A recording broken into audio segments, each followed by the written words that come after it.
Docteur Breton Jennifer, médecin généraliste en Normandie. Et ben, c'est un apport complémentaire très intéressant à notre activité de médecine générale, avec un abord plutôt centré sur du coup la médecine préventive bien avant la médecine esthétique. En fait, et ce qui est, comme je l'ai dit, tout à fait pertinent par rapport à notre activité de manière globale, en fait, même de médecin généraliste. Ça nous permet d'aller plus loin dans tout ce qui est recherche, par exemple, de manque de vitamines, d'oligo-éléments, etc., avant qu'apparaissent des pathologies. Donc ça m'intéressait déjà de base. J'ai eu des maîtres de stage que ça intéressait déjà durant mon internat et qui pratiquaient déjà à moindre mesure ce genre d'activité en tant que médecine préventive.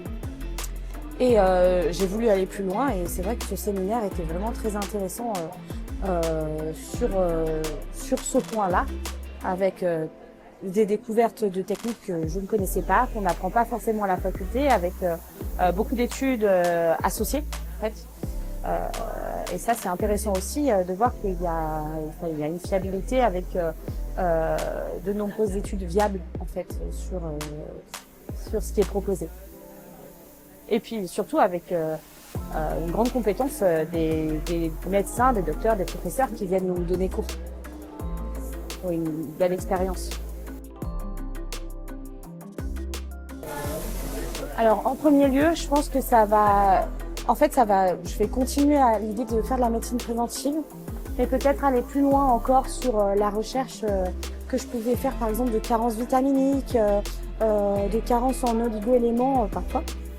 Je pense que ça va me donner envie d'aller plus loin dans ces recherches-là, parce que maintenant il y a un vrai contexte, donc il y a des rappels biologiques également de physiologie, tout simplement ce qu'on n'a pas vu nous depuis des années en fait en médecine.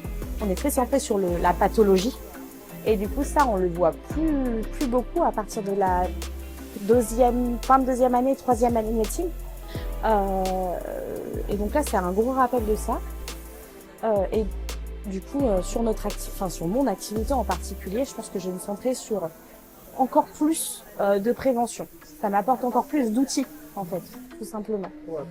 Ouais, tout à fait. Pour la prévention de la maladie, pareil, en gériatrie, le mieux vivre plus longtemps, en fait, et en bonne santé.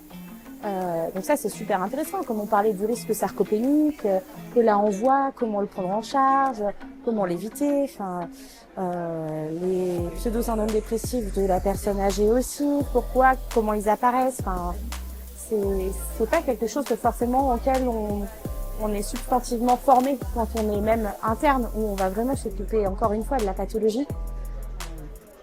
Voilà, de manière générale. Mieux prévenir, voilà. moins avoir à guérir. Après, sur tout ce qui est machine autour, en fait, finalement, il n'y a pas que de l'esthétique, comme on peut voir avec la thérapie LED, là, avec la photobiomodulation, ou de la prise en charge de la douleur également.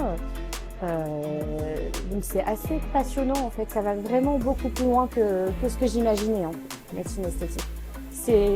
C'est beaucoup plus, en fait j'en avais une idée peu définie, ou à l'idée qu'on n'avait pas forcément que positive, où il y a aussi de l'injection, etc., où on se dit est-ce qu'on exerce encore la médecine au final, mais en fait en venant ici je me rends compte que oui, tout à fait, et en fait encore plus parce que on s'intéresse, comme la définition de la santé de l'OMS, en fait, au bien-être global, en fait, des personnes.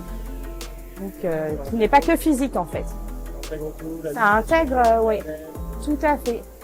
L'importance du sport, l'importance du bien-être physique également, de se sentir bien dans sa peau, c'est un complément, une formation qui est vraiment très intéressante et que on est loin. Dans ce séminaire-là qu'on est en train de faire, on est loin d'être que sur de la machinerie, sur de l'appareil, sur de la médecine esthétique, mais vraiment sur cette médecine de la longévité et du bien vieillir, vivre plus longtemps en bonne santé. Et du coup, ça nous intéresse beaucoup.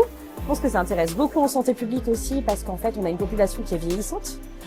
Du coup, en fait, le fait que les gens vivent plus longtemps en bonne santé, ça coûte moins cher de manière générale aussi à la sécurité sociale et au coût de manière globale. Donc je pense que malgré qu'on appelle ça de la médecine de longévité, c'est tout à fait de la médecine ça fait partie tout à fait de notre rôle de médecin généraliste, au final, de contribuer à ce que les personnes, nos patients en fait, se sentent mieux et en bonne santé plus longtemps. Par rapport à ce que je pourrais dire à mes confrères et à mes consoeurs, en fait, ça répondant en partie à la question, c'est que vraiment ça aide d'avoir cette formation complémentaire. En fait, j'ai été très agréablement surprise. Je pensais pas que ça allait aussi loin. J'ai eu l'impression pendant là 2 jours de retourner à la faculté avec des professeurs avec une qualité d'enseignement qui était au top, qui nous réexpliquaient des systèmes biologiques, certains qu'on n'a pas vus depuis la première année de médecine, donc qui sont loin, notamment le cycle de Krebs dans la mitochondrie, et comment ça refonctionne, le génome mitochondrial, le génome cellulaire, donc vraiment très intéressant. Je suis ravie.